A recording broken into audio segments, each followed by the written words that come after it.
Bienvenidos todos los que estamos dispuestos a ser alegrados y vivificados por la palabra. Hablemos con Dios. Padre de amor, te damos gracias en esta tarde por la gran oportunidad que nos das de estar reunidos aunque a la distancia, pero estamos en un solo espíritu. Y algunos será que se conecten más tarde, más temprano, otro día, pero de igual manera la bendición es para todos. Es tu palabra, la disfrutamos y nos vivifica hoy. Amén. Al meditar en estos 3 capítulos de Primera de Corintios 12, 13 y 14, surge una pregunta muy obligada. ¿Solamente en estos capítulos habla la Biblia del Espíritu Santo y los regalos que da a los miembros de la Iglesia? El Espíritu Santo es Dios. Así que toda la Biblia habla del Espíritu Santo. Desde Génesis 1:1, capítulo 1, 2, 3, hasta Apocalipsis, que es el último libro de la Biblia, encontramos la participación del Espíritu Santo. Así también, el apóstol Pablo en otras cartas abunda respecto al Espíritu Santo, los dones, los ministerios y las operaciones con las que Dios ha equipado a su iglesia para que pueda llevar a cabo la gran comisión que Jesucristo mismo dio a sus discípulos después de haber resucitado y antes de ir al cielo, aún antes de que descendiera el Espíritu Santo, ese día glorioso de Pentecostés, cuando el Padre cumplió su promesa de enviar al Consolador para que esté con nosotros para siempre. Recordemos que el apóstol Pablo escribió la primera carta a los Corintios cuando estaba en Éfeso, durante su tercer viaje misionero. Después, desde Macedonia, escribe la segunda carta a los Corintios. Pablo y el equipo apostólico estuvieron en Corinto por los años 56 a 58, casi al final del tercer viaje evangelístico, y en ese corto lapso de tiempo escribió la carta a los romanos, dejando por escrito los fundamentos de la fe. Principalmente habla de la justicia, bondad, soberanía, gracia de Dios. Dentro de ese marco hace énfasis en la unidad del cuerpo de Cristo.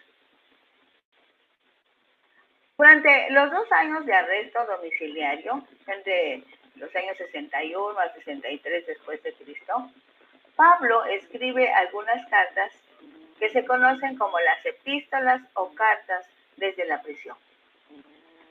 A los colosenses y a Filemón se escribieron casi al mismo tiempo. Enseguida escribió las cartas a los de Éfeso para ser leídas por las iglesias de la región y también a los de Filipos. La carta a los Efesios es un tratado de doctrina y de moral en forma de carta, y es en el capítulo 4 de los versículos 1 a 16 que aborda el tema de la unidad de la iglesia y de los dones ministeriales para trabajar en esa unidad indivisible necesaria para el crecimiento del cuerpo de Cristo. En la primera parte de la carta a los romanos, Pablo explica su doctrina o enseñanza. Es precisamente a partir del capítulo 12 que presenta una aplicación práctica de esa doctrina. Dice así en Romanos 12:1: Así que, hermanos, os ruego por las misericordias de Dios que presentéis vuestros cuerpos en sacrificio vivo, santo, agradable a Dios, que es vuestro culto racional. Pablo se refiere a los iguales, a los hermanos. A ellos les hace una petición, solicitud, ruego. Les dice que recuerden todo el favor que han recibido de Dios para que en el ejercicio de su voluntad ellos presenten su cuerpo en sacrificio a Dios y todo lo que hacen con su cuerpo todos los días. Porque para ese momento los cristianos ya saben que su cuerpo pertenece a Dios, tanto como su alma, y que pueden servir a Dios tanto con su cuerpo como con su mente o su espíritu, pues el cuerpo es el templo.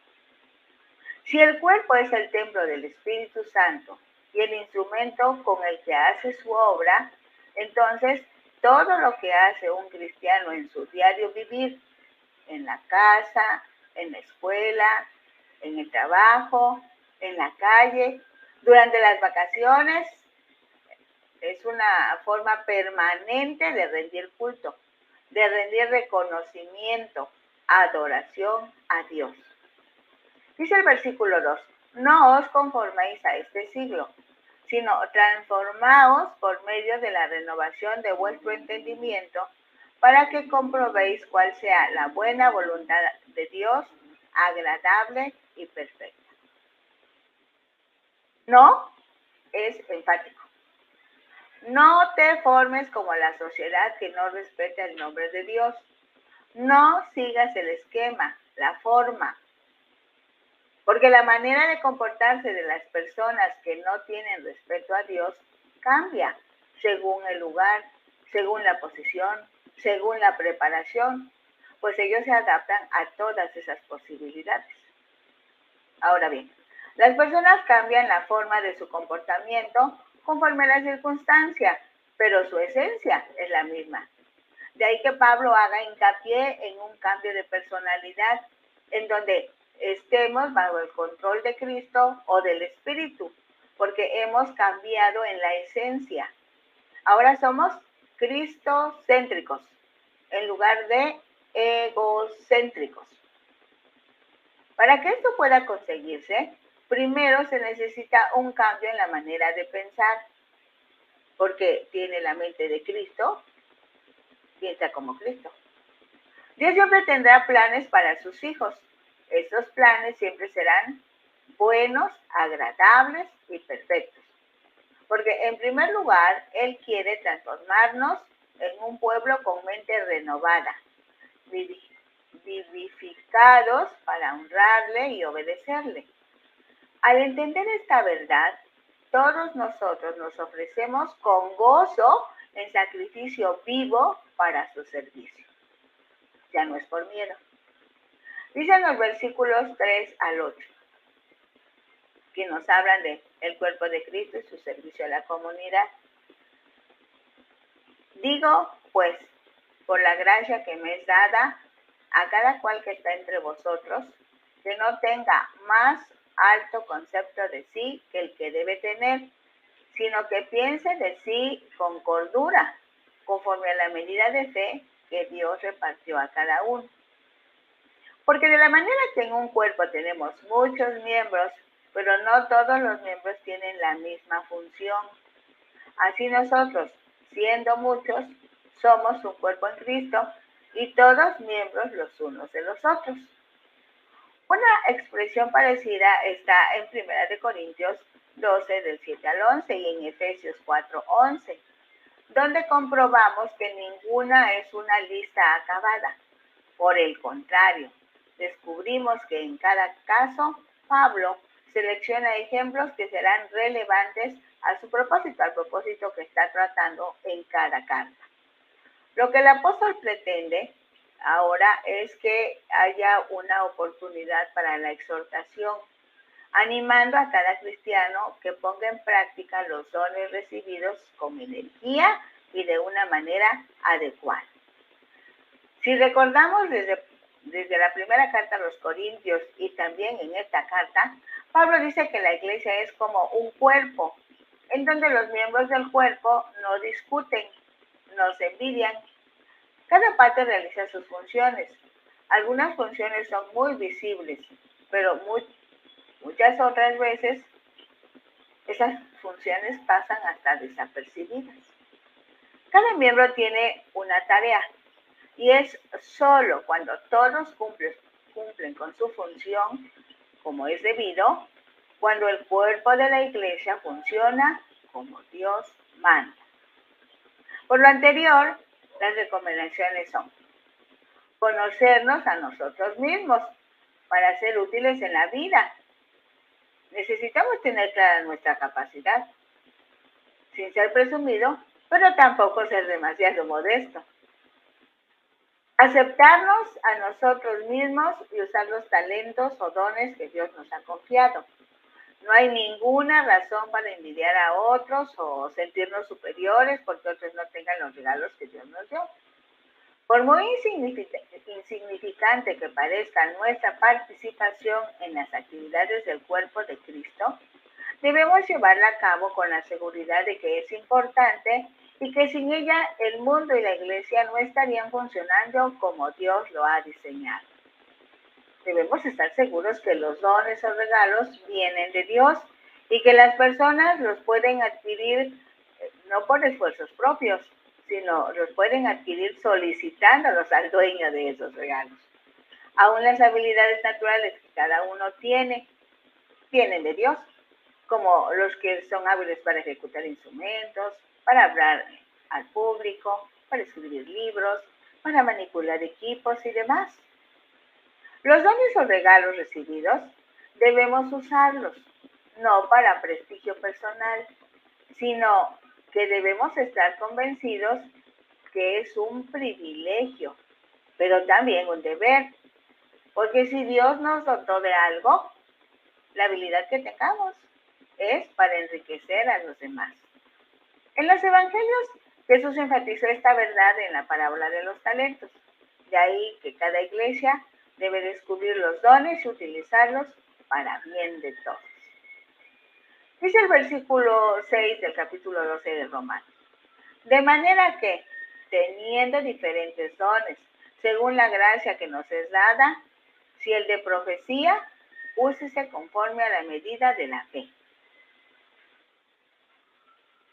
En el Nuevo Testamento se refiere más a expresar ideas que Dios inspira a las personas, la profecía, y es útil para edificar, exhortar y consolar, según 1 Corintios 14:3. Cuando dice, úsese conforme a la medida de la fe, es porque debe ejercerse de acuerdo con la madurez espiritual concedida a aquel que habla. El reconocimiento de que ese don tiene su origen en Dios y por lo mismo los que profetizan han recibido del Padre dones que les permiten ver la vida desde una perspectiva profética especial. No importa la función que desempeñen dentro de la iglesia o de la sociedad o del uso que de ellos haga el mismo Espíritu Santo para entregar una profecía, ya sea pública o privada. Dice el versículo 7, o si de servicio, en servir, o el que enseña, en la enseñanza. Hablamos del don del servicio práctico, ese es el servicio, lo que comúnmente se conoce como diaconía. Siempre habrá oportunidad para ayudar a otros. Eso es diaconía, mostrar todos los días el amor de Cristo en obras de servicio a nuestros semejantes. No solo a los familiares o a los hermanos de la iglesia o a nuestros conocidos. Entonces, incluye a los que tienen dones especiales para atender al cuerpo en sus necesidades materiales, como a aquellos que prestan cualquier tipo de servicio a los demás en la iglesia e inclusive en la sociedad, donde enseñar. Ayuda a la iglesia porque explica la palabra de Dios que está en la Biblia, a fin de que sea comprendida y por ello sea posible obedecerla. Además de explicar la palabra, debemos permitir que el Espíritu Santo la aplique al corazón de los creyentes. También incluye a los que enseñan dentro de la sociedad. Dice el versículo 8, el que exhorta en la exhortación, el que reparte con liberalidad, el que preside con solicitud, el que hace misericordia con alegría. Vamos a ver, ¿dónde exhortación? Si bien es una parte de la profecía, porque la profecía sirve para exhortar, en este pasaje el apóstol le da una atención especial entregada para animar a cada miembro de la iglesia, para que disfruten la vida en Cristo. Entonces, se refiere a las personas que aplican las verdades de Dios a situaciones particulares alentando a otros, o a aquellos como a los servidores o ministros que han sido llamados para dedicarse por completo a la atención de la iglesia. Otro, ¿dónde compartir o repartir? Incluye sencillez y generosidad. Una persona sencilla no desea oro, ni seduce a su prójimo, ni se ocupa por alimentos delicados, tampoco desea ropa de marca, ni añora una vida larga, sino recibe solamente lo que Dios quiere para él. Siempre está dispuesta a dar, a repartir, porque Dios ha dotado a varios miembros de la iglesia para que puedan sostener emocional o materialmente a otros, o a los que Dios ha dado medios financieros para apoyar la obra del evangelio. También hay gente así. El don de presidir. O sea, el que ha sido llamado a ocupar una función de responsabilidad o de dirección. Pablo dice que lo hagamos con solicitud, con disposición, con celo, es decir, con respeto sumo a Dios en la conducción de la iglesia. Muchas veces estas actividades de presidir demandan tiempo y recursos adicionales de parte del que preside. Otra cosa que generalmente el que preside tiene que lidiar con el carácter de las personas a las que preside, presentándose la oportunidad de no ser solícitos, o sea, no estar contentos al realizar la tarea. En estos días de comunicación en línea, muchas veces se envía un mensaje a todo el grupo y el aviso está dado. Bueno, sería mejor hacer una llamada y hablar personalmente con los integrantes de alguna comisión. Gracias a Dios que el Espíritu Santo está para exhortar y no se equivoca al seleccionar a las personas idóneas para cada actividad. Dependamos del Espíritu Santo. Los que presiden están capacitados por Dios para poder orientar en todas las esferas de la vida, o a aquellos que tienen a su cargo funciones administrativas o probablemente coordinan aún a los mismos que presiden. El que hace misericordia, sentir simpatía con otra persona en su miseria y especialmente simpatía manifestada en actos. Eso es hacer misericordia. Al revisar la gramática, este es un participio. Recordemos que el participio es un estilo de vida. Así la traducción debe decir mostrando misericordia. Siempre, siempre mostrar misericordia.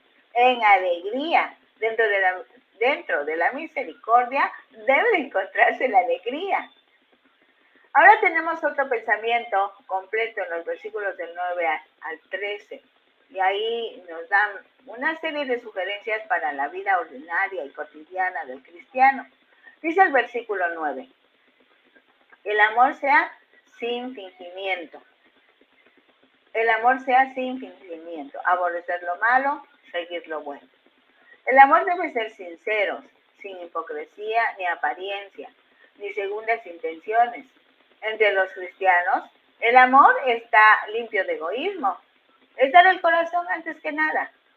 Una persona debe odiar el mal y amar el bien. Por ejemplo, el camino a la verdadera bondad no es temer las consecuencias de la deshonra, sino amar apasionadamente la honra. Es diferente el enfoque. Dice el versículo 10, amaos los unos a los otros con amor fraternal. En cuanto a honra, prefiriéndoos los unos a los otros. El amor entre hermanos debe ser afectuoso. Debemos amarnos porque somos de la familia. Tenemos un mismo Padre, Dios. Debemos conceder prioridad a los demás en el honor. Cuidemos de manifestar la humildad que hay en nuestro corazón. Dice el versículo 11, en lo que requiere diligencia, no perezosos, fervientes en espíritu, sirviendo al Señor. La vida cristiana es intensa, no hay lugar para la somnolencia. Recordemos que en la tierra el tiempo es corto y la vida es una preparación para la eternidad. El cristiano es urgido por el Espíritu Santo a ser diligente, a servir, a suplir, a solucionar. La vida nos ofrece toda clase de oportunidades para siempre aprender. Dice el versículo 12, gozosos en la esperanza, sufridos en la tribulación, constantes en la oración.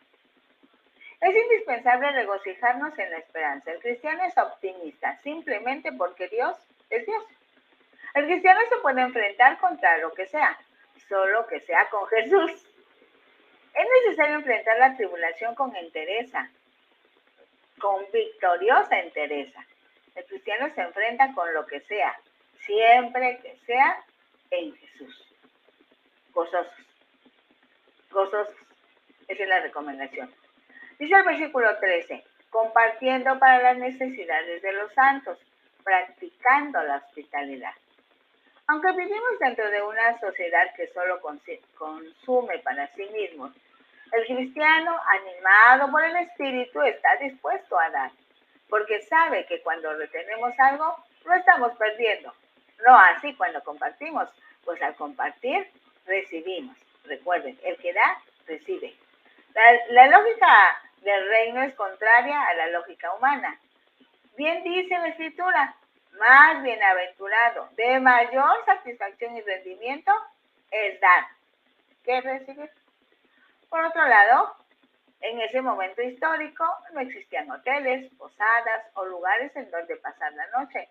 Así era un deber cristiano ofrecer hospedaje sin murmuraciones a los viajeros, fueran cristianos o no. Aunque Pablo dice que en primer lugar debemos atender a los de la familia de la fe, los adelfos, los hermanos en Cristo. Alguien expresó, el cristianismo es la práctica de la fe, de la mano abierta, el corazón abierto y la puerta abierta. No te extrañes, ahora con Cristo en tu corazón vas a experimentar todos estos cambios. Como ya se dijo, la carta a los Efesios es una de las 4 cartas que Pablo escribió desde la cárcel, casi para ser ejecutado. Independientemente de otros comentarios, al revisar el contenido de la carta, se comprueba que tiene el estilo paulino, pues en los primeros 3 capítulos está el planteamiento teórico y en los capítulos 4 al 6 se refieren a la práctica como fruto de la doctrina o teoría. Si se comparan las cartas a los Colosenses y a los Efesios, se puede mencionar que en la carta a los Colosenses se hace énfasis a la persona y la obra de Cristo. En la carta a los Efesios se enfatizan los privilegios y responsabilidades de la Iglesia, que reúne en Cristo a todos los redimidos del Nuevo Testamento para cumplir con los propósitos eternos que le ha dado Dios a la Iglesia. Esta carta tiene otro énfasis. Si somos observadores, la carta a los Efesios, enviada de Occidente a los cristianos de Oriente, expone perfectamente todo el plan eterno de Dios. Y la carta a los Romanos, dirigida del Oriente a los cristianos de Occidente, indica de una manera completa el camino de salvación. La carta a los Efesios trata de exponer el plan eterno de Dios y resume las enseñanzas de Pablo. Al mostrar el plan eterno de salvación que Dios ha puesto en marcha al enviar a su Hijo. Pablo lo hace claramente al principio de la carta. Mostrar el plan de salvación que Dios ha puesto en marcha al enviar a su Hijo. Por eso mismo habla de la liberación de los elegidos. Los que aceptaron al Señor ahora son liberados, son libres, explicando lo relacionado con la redención que manifiesta al universo las riquezas de su gracia. ¿Cuáles son? La salvación por la fe, el llamamiento a los gentiles, la divinidad de Jesús, su obra consumada, la santificación, la plenitud y la victoria concedidas a los santos. Ese es el resumen. Se puede presentar el capítulo 1 en 4 ideas principales. En Efesios 1, de 3 al 6, encontramos la obra soberana de Dios consumada en favor de la Iglesia para hacernos aceptos en el amado. En los versículos 7 al 14, esto se consiguió por medio de la obra de Cristo, confirmado mediante el sello del Espíritu Santo. Ya en los versículos 15 al 23 nos van a hablar del Salvador resucitado y glorificado, que es a la vez primicias y garantía de la salvación. Ahora bien, estas verdades no solamente deben ser conocidas, sino que es indispensable que formen parte de la personalidad de cada cristiano. Es decir, deben ser asimiladas para que al formar parte de su existencia defina la vocación. Esto incluye la actitud, la disposición, la ejecución cristiana. Solamente que ese mover se puede lograr solo si el Espíritu Santo lo injerta en cada vida. Por eso es indispensable que Pablo interceda, que ore por cada uno de los elegidos, de los cristianos, de los hijos de Dios. Esa es la razón por la que en la carta a los Efesios, Pablo va a estar presentando oraciones, porque él presenta la palabra, pero el Espíritu Santo es el que hace toda la aplicación. Dice el capítulo 2, que muestra el lado humano de la experiencia de la salvación. Pues está claro que para ser liberados de sus pecados, únicamente es por medio del favor de Dios y de su gracia. Cuando aún éramos pecadores, Cristo murió por los impíos, gloria a Dios. Todos los que han sido liberados, unidos por Cristo, judíos y gentiles, forman un templo espiritual. En el capítulo 3, Pablo se presenta como el que conoce este ministerio divino y que es comisionado para que lo revele. El apóstol ora para que los convertidos conozcan por la fe lo que Dios les ha preparado y sean llenos por el Espíritu en toda su plenitud. El aspecto práctico de estas enseñanzas se presenta en los capítulos 4 al 6. El primer paso es la unidad del Espíritu. Esta unidad integra la diversidad de los dones y de los ministerios, así como la coordinación y el crecimiento conjunto de todos los miembros del cuerpo de Cristo. Enseguida, aborda el tema de la santificación práctica en el dominio de las acciones, de las palabras y de los sentimientos, en el área de la vida personal, la vida de la comunidad, la relación conyugal, la vida familiar y en general en toda la sociedad. Por fin, el apóstol recuerda a todos que la lucha contra el enemigo es real, así que ofrece toda la armadura de Dios, la palabra y la oración para salir vencedores de estas trampas que el enemigo quiera poner. Es bueno destacar que en esta carta Pablo presenta una enseñanza muy clara respecto al Espíritu Santo. Dice en el capítulo 1 que sella a aquel que cree en Cristo. Alumbra acerca de la salvación de Dios. En el capítulo 2 asegura que mora en el templo constituido por la iglesia. Y en el capítulo 3 dice que mora en el cuerpo del creyente individual, a quien fortalece y llena más allá de toda medida. El capítulo 4 nos dice que el Espíritu Santo integra el nombre de Dios junto con el Padre y el Hijo, formando y manteniendo la verdadera unidad. Y en el versículo 30 del capítulo 4 dice que el Espíritu Santo se contrista. Y entonces, ¿por qué se contrista? Por el pecado. Así que el pecado debe ser confesado y debe ser perdonado. Dice el capítulo 5 de Efesios que la voluntad de Dios, ¿cuál es la voluntad de Dios? Es que el Espíritu nos llene día a día. Esto es posible si obedecemos a Dios según lo que dice en su palabra. Tiempo atrás, Pablo había visto nacer en el mundo una comunidad espiritual nueva, hecha de razas diversas. Enseñó que esta comunidad, la iglesia, es el cuerpo de Cristo. De ahí la importancia de la armonía entre los miembros. Y eso lo habla en todas las cartas, a los romanos, a los corintios, a los colosenses. Para ese momento histórico, en las iglesias de Asia, que estaba integrada por las razas más diversas, Algunos le asignaban a Cristo un lugar secundario dentro del nombre de Dios.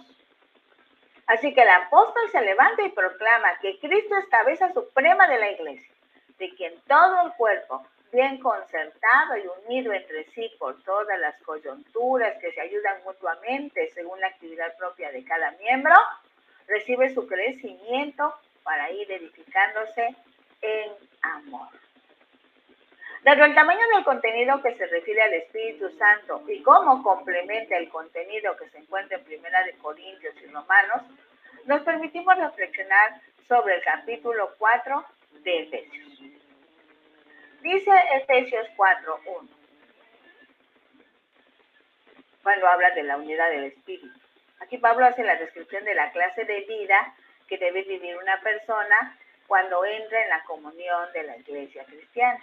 Dice, yo pues, preso en el Señor, os ruego que andéis como es digno de la vocación con que fuisteis llamados. El apóstol les recuerda su situación personal en cuanto a que siendo hombre libre, en ese preciso momento está en la cárcel. Pero solo es una parte de la experiencia de Pablo, pues realmente se considera preso por Jesucristo. Ahora bien, cuando dice que andéis, se refiere al comportamiento humano ante las vicisitudes de la vida. Que andéis como es digno.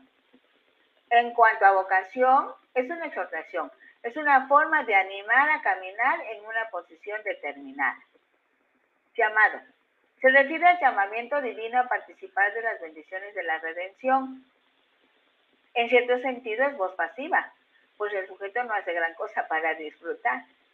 El llamamiento encuentra a la persona, por eso dice la vocación con que fuisteis llamados. Gramaticalmente hablando, el llamado o llamamiento es un nombre o sustantivo. Dice el versículo 2, con toda humildad y mansedumbre, soportándoos con paciencia los unos a los otros en amor. Cabe destacar que antes del cristianismo, la humildad no era una virtud, pues el mundo de ese tiempo consideraba la humildad como una actitud despreciable. Sin embargo, el cristianismo la colocó a la cabeza de todo el cuerpo. La humildad cristiana se produce cuando nos colocamos al lado de Cristo y cuando consideramos lo que Dios espera de nosotros. Entonces, la humildad cristiana se basa en el conocimiento propio, en la admiración hacia Cristo y en las demandas de Dios que están en su palabra. Mansedumbre o apacibilidad. La persona que es mansa o apacible es la que tiene todos los instintos y las pasiones bajo perfecto control, porque a su vez vive totalmente bajo el control de Dios. Entonces, es por Dios que una persona puede ser mansa o apacible. Por ello se indigna cuando debe indignarse y nunca cuando no debe.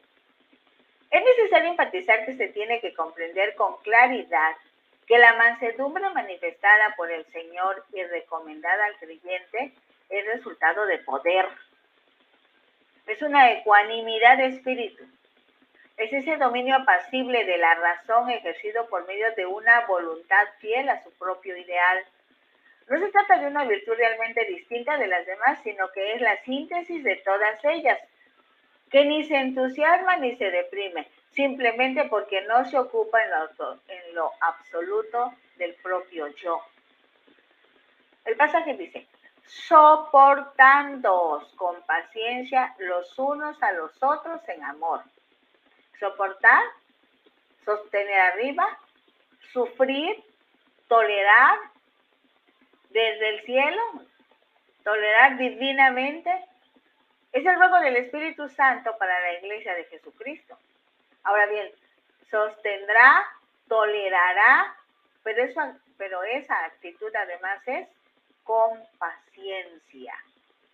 Esta palabra, paciencia, tiene dos direcciones en su significado. En primer lugar, se refiere al espíritu que no se da por vencido, soporta hasta el final, cosecha la recompensa. La paciencia es el espíritu que nunca admite la derrota, no se da por vencido ante ninguna desgracia ni sufrimiento, por ninguna desilusión o desánimos, sino que persevera hasta el fin. En segundo lugar, es el espíritu que puede sufrir a las personas desagradables con cortesía y a los tontos sin irritarse. Soporta los insultos y las injurias sin amargura ni queja. Otra forma de decirlo es que el cristiano aprende a tener con sus semejantes la paciencia que Dios ha tenido con él en todas las ocasiones que ha fallado. El amor cristiano era algo tan nuevo en el mundo antiguo que los escritores tuvieron que usar una palabra muy rara en griego para darle un sentido totalmente nuevo, que significa benevolencia, buena fe y simpatía entre personas, mirar por el bien de los demás, por sus actos o su forma de ser. Así que amor significa benevolencia a toda prueba. O sea, nada que esa persona haga o nos haga nos hará buscar para ella, sino lo mejor posible. Solícitos en guardar la unidad del espíritu en el vínculo de la paz. Ahora bien, humildad, amabilidad, paciencia y amor darán lugar a la paz que se puede considerar como la debida relación entre las personas. Pero eso será posible cuando el yo muera y Cristo ocupe el primer lugar en cada corazón. Es entonces, y solo entonces, cuando se produce la paz, la unidad, que es la característica suprema de la iglesia. Dice el versículo 4, un cuerpo y un espíritu, como fuisteis también llamados en una misma esperanza de vuestra vocación. Enseguida sienta las bases para la unidad desde el punto de vista de Dios. Así, Cristo es la cabeza. Esa verdad ya está expresada, entendida, creída, reconocida. Y en consecuencia, la iglesia es el resto del cuerpo, es el cuerpo. Naturalmente hablando, ningún cerebro puede controlar un cuerpo que estuviera fragmentado. Porque si no hay unidad en el cuerpo, las decisiones de la cabeza no se pueden llevar a cabo.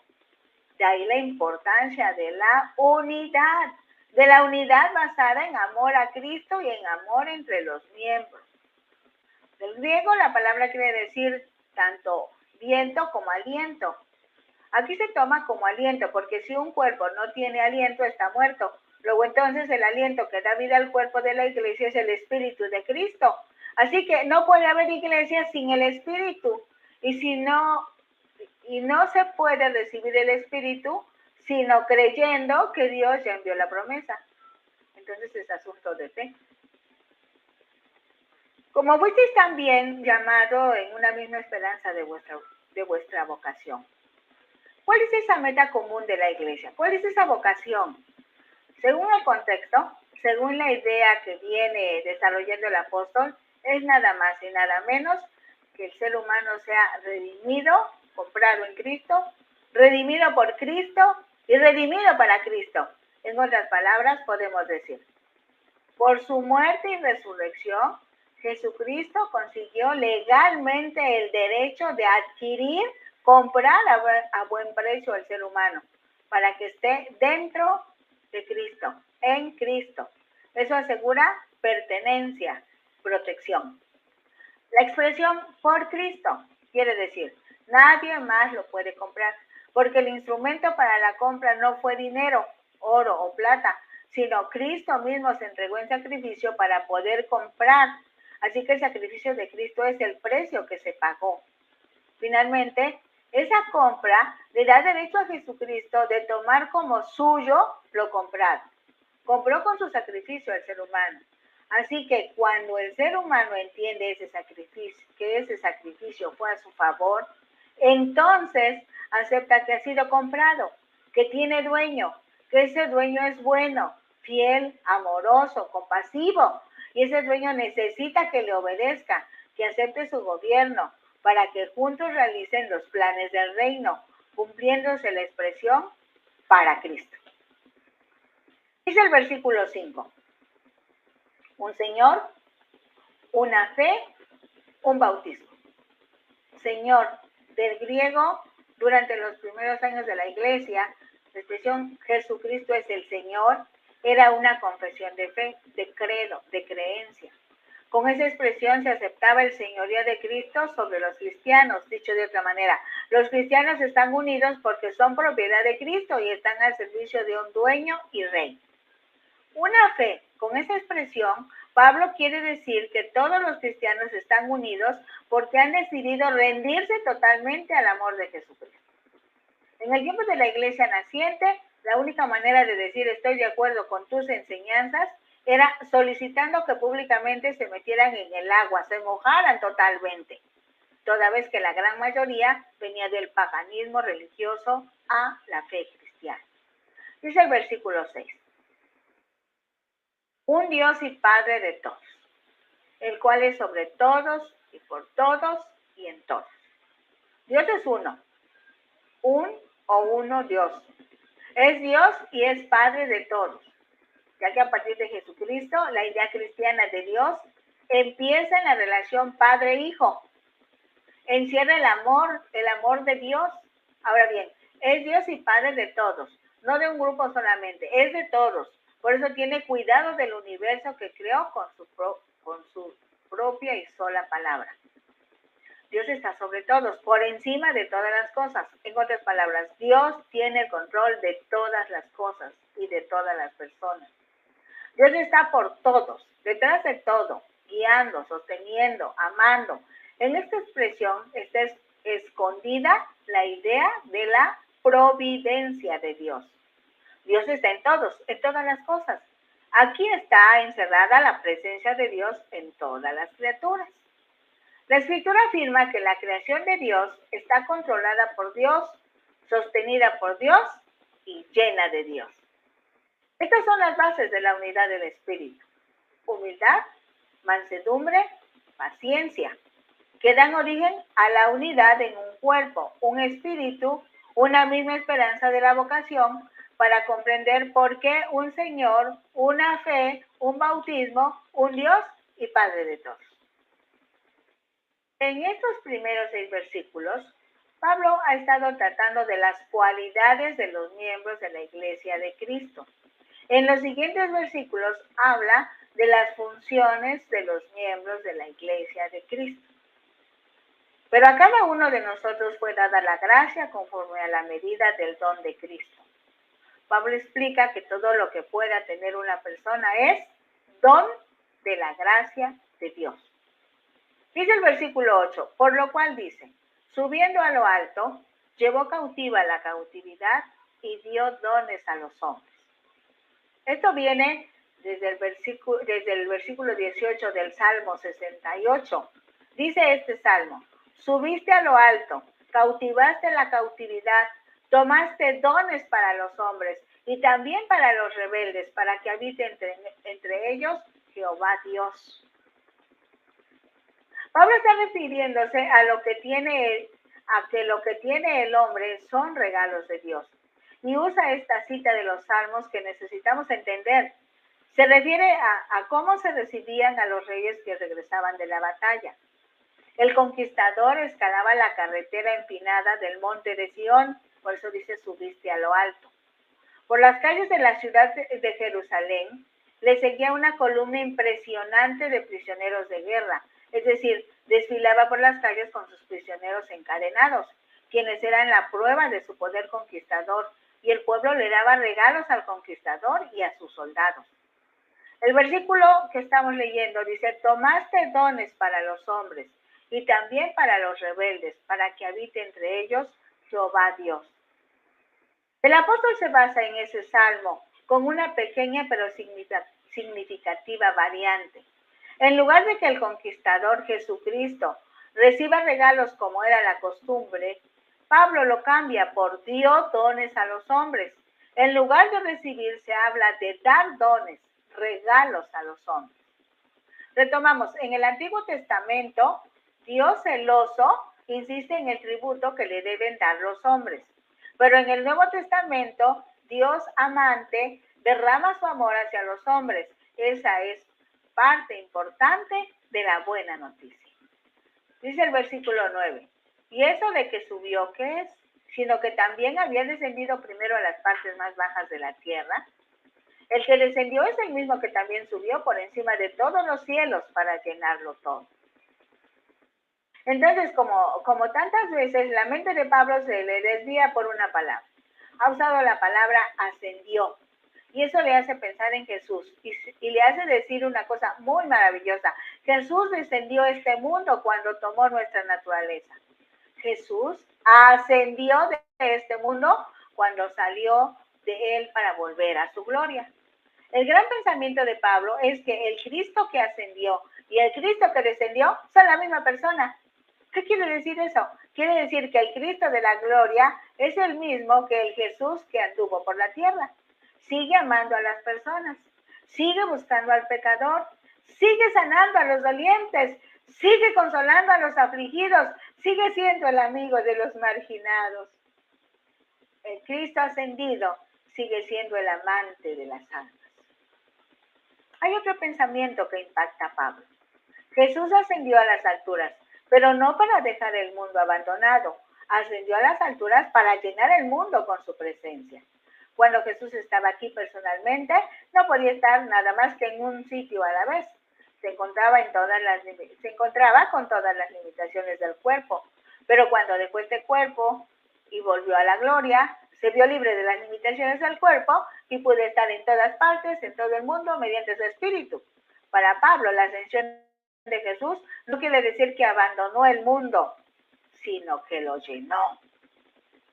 Y vamos con el último bloque. Dice, y él mismo constituyó a unos apóstoles, a otros profetas, a otros evangelistas, a otros pastores y maestros, a fin de perfeccionar a los santos para la obra del ministerio, para la edificación del cuerpo de Cristo, hasta que todos lleguemos a la unidad de la fe y del conocimiento del Hijo de Dios, a un varón perfecto, a la medida de la estatura de la plenitud de Cristo. Para que ya no seamos niños fluctuantes, llevados por doquiera de todo viento de doctrina, por estratagema de hombres que para engañar emplean con astucia las artimañas del error, sino que siguiendo la verdad en amor, crezcamos en todo aquel que es la cabeza, esto es, Cristo, de quien todo el cuerpo, bien conectado y unido entre sí por todas las coyunturas que se ayudan mutuamente, según la actividad propia de cada miembro, recibe su crecimiento para ir edificándose en amor. Está precioso este último grupo de versículos. Lo dejamos para la próxima audición porque vamos a disfrutar, a sacarle todo lo hermoso, lo sabroso, lo rico, lo edificante que tiene esta palabra. Y continuamos con el mover del Espíritu Santo en la iglesia, con los dones, con los ministerios, porque es lo que necesitamos ahora. La iglesia perdió el rumbo cuando dejó de lado el mover del Espíritu Santo. Pero el Espíritu Santo está aquí, y está hoy, y está para recordarnos y animarnos y exhortarnos. Continuamos la próxima semana, pero antes vamos a darle gracias a Dios por estos momentos. Dios de amor, eres bueno con nosotros. Tú estás muy interesado en que tu Espíritu Santo siga moviéndose entre nosotros para que podamos realmente conseguir la estatura que tú quieres que la iglesia alcance. Porque cuando el Espíritu Santo interviene, la iglesia toma su lugar. Ya no es una organización más de la sociedad, ya no es una agrupación más, es el cuerpo de Cristo, que va llevando a cabo los planes del gran yo soy, del gran Señor, del gran Redentor, del gran vencedor, y cada uno de nosotros formamos parte de ese cuerpo. Gracias Dios, gracias por tu bondad. Bendito seas. Amén. Bueno, ya sabemos, la próxima semana, Dios mediante, estaremos, si vivimos aquí, listos para compartir la palabra. Bendiciones para todos. Gracias por estar con nosotros. Puedes compartirlo, está en Facebook, en la página que dice Disfruta la Palabra. También está en YouTube con el nombre de Rosa Adela Hernández Ojeda. Y en Ventana Virtual Radio Cristiana, allá con otros compañeros nuestros, entregando la palabra y siendo bendecidos porque Dios es bueno. Bendiciones.